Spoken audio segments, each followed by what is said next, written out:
Hello everybody's football here with John Montez and welcome back again to my YouTube channel. I hope you guys are doing fine. I'm also doing fine and today we are back again. Today we have a visitor. Today we have a lot of things to dive into. This is the first video we are doing together for I think a year now. Over a year now. Yes. Evans, welcome back again. Today we are having a lot of things to discuss. The season is coming to an end. Premier League is coming to an end. Champions League final is interesting game we are watching. We are waiting to see next week. Manchester United are playing on Wednesday. An interesting game for them. And today we have three major topics that we want to discuss. And our viewers also, I want to see your reaction into this. What is Amorim's future in Manchester United? How can you assess Amorim time in Manchester United from now, from his time from the beginning, almost 26 games in Premier League? Premier League 26 games. Yes. Now we are going to rate that. What is the possible solution? Because we know where Manchester United are is not where they are supposed to be. We all know that we have to conquer with that. Then something also we are going to discuss, which has been a set of topic for many football fans. We know Ronaldo exit Euros competition. Almost Everybody, Messi and Ronaldo, yes. And they have been holding this talk of the best player in the world. Now we have new generation that is coming in. In your own opinion, as a viewer, we are going to discuss this. Let me see down on the comment section. What do you guys think about this one? Who is currently the best player in the world? Who should win Ballon d'Or? That's basically what we are discussing in that. Who do you think should be a world Ballon d'Or? So we are going to have different names. We are going to mention different names into this. We are going to mention and we are going to look different aspects into this and who is the possible winner of Ballon d'Or based on this season. Now, before we dive in, I just want to ask you, if you are watching us for the first time, I want to ask you, take a second or two, click the subscription button. Don't forget to click on that notification bell so each and every time we produce a video like this, YouTube will automatically notify you. To our subscribers, I want to say thank you so much for your continuous support. Without you, this channel could not be able to reach where it is now. Let us just dive into this. We are going to start with the Amorim. Evans, yes. Welcome back. Long time. A lot has happened in between the week. Some people have won league for the first time. Some people have dropped. Some people won treble. We didn't do that. Not actually for the first time, but it is high time we begin a conversation about who is the best team the in best England. in England as you speak. Based on the current trends. Yes. Especially Liverpool won the 20th Premier League. The 20th Premier League. Now we are starting afresh. Not even starting afresh. When we now look records regarding Champions League, how many records does Liverpool have? I mean trophies, and how many trophies does Manchester United have? Yes. So that is now the defining factor. Okay, at the moment I think Liverpool is the best team in the land, the best team in England, because they have so many Champions League. Yes. Compared to any person. Yes. The second best team is Manchester United as we speak, because Premier League we are 2020 in terms of domestic. Yes, we are currently tying. We are currently tying. So for us as Manchester United, I think we are starting afresh next season, if possible. Now, diving into Manchester United. Yes. Problem. Manchester United fans, including me, we thought that Amorim was coming to save Manchester United. But as things stands, is this the right direction? Is this the way to save Manchester United, or do you think we are losing the track? I think to start, we need to have the facts right. Yes. Especially with the Premier League before moving to other competition. That is only so far. Yes. He has managed to play 26 games. Yes, In the 26 games, he has won 6. That one draw 6. That one 14. Yes, and lost 14. So that alone tells you that there's a serious problem. Because we thought he was an upgrade of Ten Hag. But as things stands, it means that you have not done considerable improvement. Because you cannot say that 6 wins and 6 draws out of 26 games is something to celebrate. Is that right? No, even me, I struggle to see those stats because, according to me, those stats are not. He has not won 8 straight games. 8 consecutive. Okay. Yes. Yesterday against Chelsea, we lost. Yes. We have now lost 8 consecutive games. We haven't won in the last 8 consecutive games in the league. In between. Which, that is the worst record ever. That's a new history which is written. Yeah. The last time that one happened, Manchester United were relegated. And Ferguson was the manager and it was his first season. Yeah. Now, to me, in my own opinion, when I analyze it, because people can talk about the manager, people can talk about the system, I don't think Amorim is leading us in the wrong direction. I still believe he's the man for this job, in my own opinion. I still believe he's the man for this job because I always believe the way Ralf Rangnick told us. You remember when Ralf Rangnick came as a consultant to tell us Manchester United need an open heart surgery. The only way, as doctors, you doctors can tell us, you are taking life out of this person when you are doing an open heart surgery. But if the consultant himself failed, yes, I remember that's the time I was given an opportunity to lead. Yes, the consultant failed. Now, the only way this one could work, the only way I always believe this one could work is when Manchester United get beaten. And even sometimes I thought maybe relegation was the solution for our problems. No, for me, I think you are not getting the point. Yes. Because so far, the Premier League campaign has been pathetic. Yes. But it seems as if you've been overshadowed by the Europa League competition. Which basically, which is to me, he has done fantastically well. But assuming that you lose or you fail to win that competition on Wednesday, this coming Wednesday, it means the manager will have to answer serious questions regarding his future. Because Premier League is a disaster. Failure to clinch the Europa League will compound the problem. So it is high time you begin to have a conversation regarding his future, because you cannot have a manager that wins six games out of 26. Do you think the manager is the problem with Manchester United? If you have assessed Manchester United, because in now 5 years you have already had four managers. There's a high turnover of managers at Manchester United. Now tell me, do you think Manchester United what is the really problem? Because is it the manager? Is it the players? Or what is it? Because those are the people who play. So I always don't want to go into the board and whatever, because they always do that. Also, you have to look the aspect of the management as a whole outside the pitch. Now, in your own analysis, you have watched several games of Manchester United. Yes. What is the problem? The manager, the players, or overall things of the club? For me, I think background things. I mean, for me, I think manager has significant role when it comes to the success of the club. Okay. And there are several examples to back up that. We have seen clubs changing managers. Yes. And such managers bring instant success. Yes. So if you get it right in manager, by hiring the right manager, maybe Manchester's work or managing Manchester is too heavy for him. You can pass it to someone else, but manager has a significant say when it comes to the success of the club. For example, we saw PSG getting Luis Enrique just recently. And you have seen the kind of work that Enrique has done. Taking PSG to the final. Possibly he might even win it, but that is a story for another day, or maybe the next topic. Yeah. So we know the role the manager has when it comes to the success of the club. So Amorim himself must get it right by not only winning the Europa League final, but also putting you in a pole position to get back to the right track as a Manchester United. Now that one includes you have mentioned Luis Enrique. When a manager always comes into a club, the club always facilitates with the manager with whatever he wants to succeed. If you look in Amorim, this is completely different.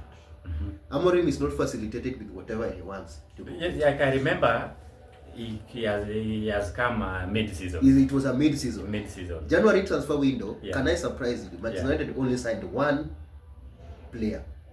That one was Dogu. Doku, yeah. That was the Maybe only player. based on his assessment, that was the position that required an urgent attention. No, that one was the position. Actually, we needed urgent attention on that one because Yes. Luke Shaw had a serious injuries. He was not fit. Yes. We only had Dalot and Mazrui who can play in those positions. Both of them were struggling, and they had to have a backup for whatever happened, whatever next thing happened. Yes. Comes in. Now, Amorim loaned Rashford. Yes. He was not given a replacement of Rashford. Amorim loaned my boy Anthony. He was not given a replacement of Anthony. Now, if you look Manchester United squad, we all know that we need a proper improvement in the squad. The only striker Manchester United are banking on as we speak, Amorim expect to win things with, or to expect to win the Premier League with, is Højlund.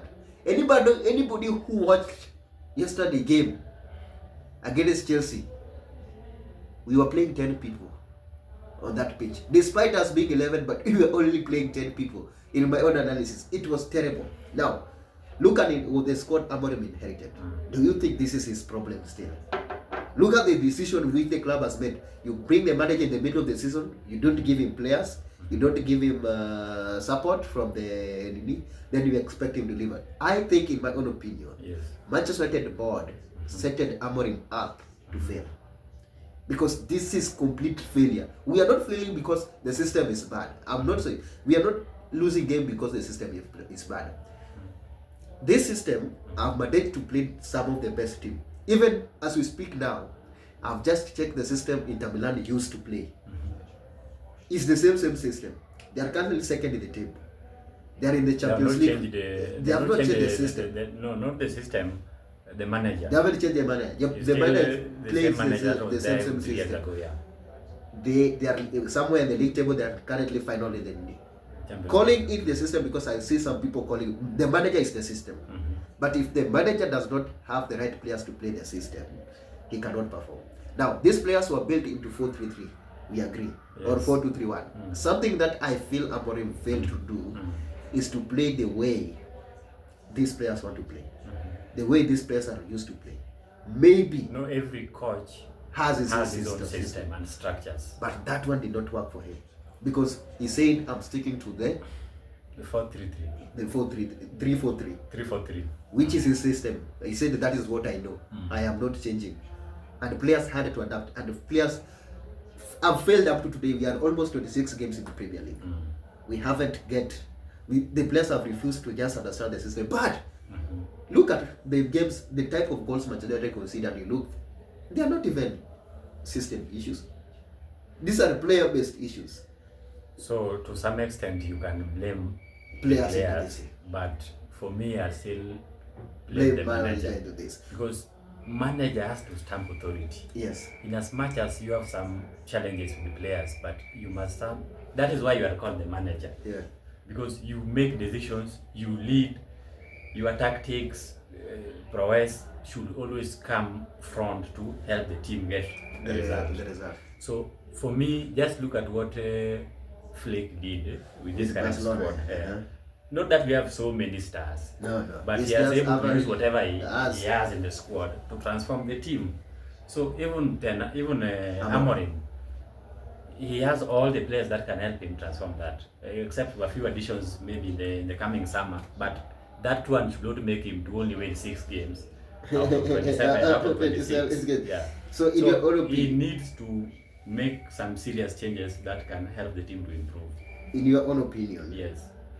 Analysis. Do you think Amorim is going to win Europa? And what will that one mean to him as a manager? Will you, if you are Manchester United board, will you stick with Amorim next season based on the Europa competition result, or you'll sack him at the end of the season to bring a new manager? Or you give him time because you didn't give him pre-season, you didn't give him players. Give him players, then look at the side. What will you do to Amorim? Okay, for me, if he wins Europa League, yes, that is a big booster, even to the squad. Yes, but that should not solely make him to get a new contract. He's still under contract. Yes, he's still under contract. Yeah. But remember what happened with Ten Hag. Ten Hag basically bought a new contract by the virtue of winning FA Cup. But it ended in tears because barely 6 months after that, not even 6 months, 3 months, 3 months after into that, the new season, he was sacked. So, winning Europa League final should not be the ticket to continuity. But we can give him another season because we can argue that maybe he came mid-season, so he needs to get a full season of his own and bring in the kind of players that really want to play in the system. So it's a bit of playing with the approach or management, but it's also risky to some extent because this is a new season that we are going to start in August. Yes. Yeah. So that will bring to end. Let me see what you viewers think about this one. Before we just dive into something about Manchester United. Manchester United might. Just before you end that topic, failure to win Europa League final, then I think we should even have a discussion whether it should continue or not. Because that is definitely failure on his part. As viewers, let me sit down on the comment section what you guys think. Adding to that, there was a topic, I didn't write it here, but I thought it's nice that I hear your opinion, I hear the viewers' opinion. Yes. Should UEFA Champions League change the rules on who should qualify to Champions League? Because Arsenal fans are crying, Chelsea fans are crying, Manchester City are crying, most of Premier League clubs are crying. The worst team in the Premier League history wants to qualify in Champions League. Both two of them, Tottenham and Manchester United, both sitting at 16 and 17. One of them will qualify. One of them have to qualify to Champions League. Yes. Do you think it's high time to change the rules, or do you think let the rules be the rules? No, it should have been changed like yesterday. Why? Because there's no way you can participate in the Champions League through backdoor. Because that's basically participating through backdoor.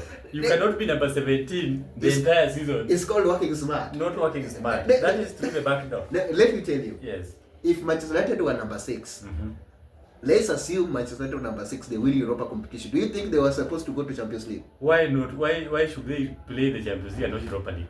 They should just qualify for that same competition. The rules were set. That's why they're saying they should review those rules and ensure that if you win Europa League, then you are guaranteed of playing that same competition. That's Europa League. Why not go? It is not your standards. No. Because you see, the main reason why we have to go back to the settings why they introduced that rule. Yes. The main reason, in my own opinion, was to motivate. Yes. To empower Europa League. Yes. Now, Europa League, the only way to do that, it was to add a player. Already, according to the standard and even the new Champions League. That was based on the old format. Even right this now, format. We have a new format with more than 32 teams. Yes, in more than 32, and that 2 teams, but out of those teams, what the total teams that are supposed to be there. So already we have expanded. We have expanded the competition to include more teams. Exactly. So and one of the teams, one of the system. Yes. One of the system. Yes. What in this system? Yes. One slot. Yes. Is already guaranteed. Even in new system, it's already guaranteed to Europa competition winner. If you try to go and change the rules now, that one means you have to go and change that old system. No problem. The old system is gone. Even the new system you have to change. No problem. But changing the rule does not mean that now we can. And why cannot review the new system? Why do you have to change it? Because Manchester United are the one playing in Champions final because you want to enter through the back door. It's not even the back door. It's a way to it. No. How many ways do you you cannot be a pathetic team the entire season? Then now you are being rewarded. Let me just ask a simple question: would this conversation be the same if it was another team? It was another team outside. We still sustain the conversation because that is being unfair. I did listen to Evans. I did listen Sevilla won Europa competition and played in the next season in Champions League while they were number 12. I didn't hear any single person coming out to tell us. We have a new format, but we know rules are always when you execute them or when they are being applied. There are loopholes that normally come after 13 years out of that. So it is now when you have realized that there's something wrong with that system. Because Manchester United have not because of Manchester United, but we now need to begin to review such things because it is not making sense. Manchester United would have been battling relegation if teams like Ipswich or Leicester were serious down there. But we could have won played Champions League even if it were relegation. It's possible. Rules are rules. So assuming Man United is relegated, and by the virtue of winning Europa League, they are going to play a championship club playing Champions League. We like to do impossible things. That is who we are. Manchester United do impossible things. You must be serious to participate. And I think you saw the way Champions League has been very competitive this season. We might win it next season. With this kind of squad. No, Manchester United will not. In the next 6 months, football will never be the same. Nobody knew Forest were going to compete for top 5 this season. Nobody knew Nottingham Forest, Newcastle were going to compete for Champions League this season. Nobody knew Liverpool was going to win. We all expected Arsenal to win this season. Nobody expected them to win. Now, that is a change. Let me see down on the comment section what you guys think about that rule. Now, this is a very big debate. I think we should discuss this before we discuss the Champions League final, who will win it, and because this topic will drive to who will win Champions League final. The best player in the world as we speak. Different names. Evans, I will give you my names. People will have different opinion into this and how this one will play. Currently, according to the research and according to the way things are going, Yamal leads. Yamal leads. Then we have Rafinha, who also leads. In these days. Rafinha is in this. We have Dembele, who is also playing this. Now we have different. Those are the top 3 as you speak. We only have one Ballon d'Or winner. Who are you picking? No, I think you should add the 4th one. Pedri. Yeah. I'm forgetting Pedri. Yes. But there's also this person. We are forgetting Martinez. Now, tell me, in your own analysis, your own view, as you speak right now, I don't know if we can add some of the Just add anyone. We'll filter. We will filter. You can even make them 5. Mbappe. Just we'll filter. You say I can even make them 5. Vinicius was supposed to win it last season. Salah, I'm forgetting Salah. In Premier League, because I think in Premier League is the best player in Premier League. Then finally, even if this is should not be a debate this season, Vinicius Junior. Now we have 1, 2, 3, 4, 5, 6, 7, 8. Yes. Okay. Now, why would you remove Vinicius? What has he done this season? What has Vinicius done this season? Because last season you were crying that he was denied. He won Champions League last season. This season, he has won, what is it, that cup? Which cup? The first cup which you always play before the season starts. That is the cup he won. What do you think about Vinicius? What is your thought about Vinicius? You know you are joking too much. So, let's say Vinicius out. Vinicius out, in your own opinion, Vinicius out. Salah, Premier League winner, top scorer Premier League. Top scorer Premier League. And what is it on? I think it should be in this debate. Best player, goal contribution helped Liverpool to win their 20th title. Yes, significant contribution, but not enough. Not enough. So eliminate him. Mbappe. 40 new club, actually, 40 plus goals. He has had a fantastic season. Yes. No trophies though. No trophies, except was it Club World Cup? Not Club World Cup. They are going to play next. What was the name? The one who played in Saudi Arabia. That one they won. There was a one they won at the beginning of the season. Yes, and the UEFA Super Cup.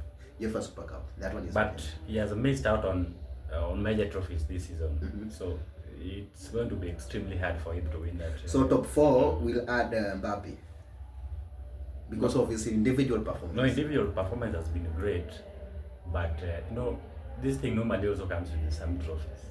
No, you cannot go trophyless and you want to be given Ballon d'Or. It's close to impossible.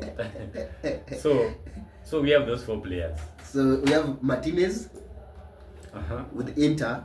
Martinez last season, I think it was third or fourth. I think it was Did he fourth. make podium finish? Yeah, he made it. It was very good. Martinez this season might win Champions League. There's a possibility Inter might win the league this season, but Napoli are still holding it. Napoli might win it, so Martinez must be in this mix. I doubt. Now we have Pedri, Barcelona. We have 4 Barcelona players: Rafinha, Pedri, Yamal, Dembele, PSG. Dembele has won everything: domestic cup, all, Champions League final. Yamal has won everything apart from Champions League. Rafinha the same, Pedri the same. Best player in the world. It's a bit tricky at this stage, but we can just speculate. Major contenders. Major contenders. Yes. That is so Dembele, Yamal, Rafinha. and Rafinha. And maybe Pedri. He has had a fantastic season. Yeah, Pedri. But almost, let's just say 3 of them have been fantastic. But for me, if they were to be fair, I would take Yamal. Why? You have seen what that young lad has been doing this season. Extremely good. Not only the goals. No, you people normally think that is about trophies, winning Champions League. Remember last season, Vinicius. That was pure robbery. We cannot argue that. There's nothing like robbery. You cannot say that those guys who participated in the voting, all of them were foolish. They were biased. They cannot be biased. They cannot be biased. Those people have expansive knowledge about sports. Is that okay? So, Lamine Yamal has been fantastic. Not just about the goals, but even the creativity. Do you know Barcelona normally falls flat when he's not playing? What has Lamine Yamal done that Dembele hasn't done? This is what I'm coming to. Creativity. Football eye. Even other people, you can hear the comment. So, other than the goals, the creativity has been on another level. He is not just there to score goals and give assists, but the contribution. Have you seen even the kind of, even yesterday you saw, he has single-handedly helped Barcelona to claim the trophy. So do you think, okay, yeah, if in my own view, yes, Rafinha has been also very Rafinha, if you remove Pedri, let me just talk about Pedri because I think Pedri is the glue to Real Madrid. Do you know we can survive without Rafinha? But you cannot survive without Pedri. But we cannot survive without Yamal. No, you can survive. I've seen you people surviving without Yamal. Rafinha. I know you cannot survive without Pedri. Yes, you know this league we are doing because of Pedri. Yes, Pedri is good. Yes. But I'm saying we can survive without Rafinha, but we cannot survive without Yamal. You have seen the games that Barcelona has been playing without Yamal, and there's lack of creativity in that team. This one is going to be tough. So I know it's going to be a tough call, but let's give this young boy the much respect. Yes, it's just because of time. We will come to this conversation at the end of the season after Champions League final. But I know, even for me, I will go with Dembele. Yes, Dembele, Rafinha, Yamal have been fantastic. Let's wait for the entire season. I hope they will surprise us to give Pedri. If they give Pedri, this thing will be done. Easy and done. Final topic. We have a very big game. Of course, we have talked about Europa competition. And we have talked about Conference League, Chelsea versus Real Madrid. So you just tell me your prediction about that. Final game is Champions League final. PSG, after all their life, they have never won this thing. They are making it to the final. Inter haven't won it for the last 15 years. That is massive. What is your thought into this? Very nice game, tactical game, two brilliant managers. This is a year for newcomers. those who have stayed over 50 years without winning something. If you And say, it is- if you say that, you might giving Tottenham hopes to yeah, win. of course, they are in that category. And yeah. Crystal Palace to win No, hopes Palace today. doesn't have any- Is it today? Yeah, it's Palace today. doesn't have any chance. After- But let's stick to this. Mm. PSG and Luis Enrique has been fantastic. Uh-huh. People thought that by allowing Mbappe to join Madrid, They were they going, were to, going fall. to fall flat. Yeah, But that's what they have proven us wrong. Yes, they have proven us wrong that he had his own solid plans. Yes. So for me, PSG, I remember the turning point was the game against Manchester City when they wanted to qualify for the next stage. Yes. So they've been playing very well, and I think Inter might not win it very easily. For me, I believe that PSG stands a better chance, but I know we'll get a time to review this To game. review this game. We will review it on Saturday. I Yes. think that's the thing we should do on Saturday. Yeah. We will talk about this attacking force that we have, the Turan, Martinez, Turemi, Dembele. It's an interesting game coming up. Let me see your thought into this because our time is just running out. We didn't want to take much time. We come and discuss this. Make sure you enjoy. Make sure subscribing to the channel. We will come next. Probably, I was thinking to do a video today about Manchester City. I will do that one personally Yes. on that. So make sure you tune in. Make sure you smash a like on the And we video. still have a chance to do the review game against Yeah. Tottenham versus United. Versus Europa Tottenham League. versus United. That one is on a Monday. We Yes. can do it on a Monday. Yeah. Then we upload All it. those All those remaining video- finals. So make sure you tune in. Make sure you smash a like. Today we were just running out of time. Our time is running out. So we will come next. Smash a like on the video. Hit the subscription button. Don't forget to click on that notification bell. So each and every time we produce a video like this, YouTube will automatically notify you. To our subscribers, I want to say thank you so much for your continuous support. Thank you so much for watching. Until we do the next one, enjoy.